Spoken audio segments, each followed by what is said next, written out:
最近承認離巢嘅3屆視帝郭晉安，積極經營社交平台同粉絲保持互動。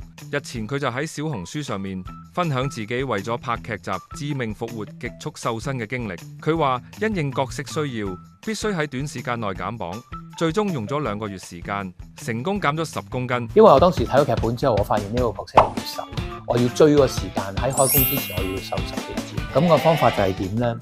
食一啲好簡單嘅嘢，每日可能係6個鐘頭裏邊食晒我每日需要嘅嘢，蔬菜為主啦。咁都有食肉嘅，澱粉質就少，唔食糖，唔食鹽，盡量唔食油。咁大概喺2個月裏邊咧，我個磅就跌得好快。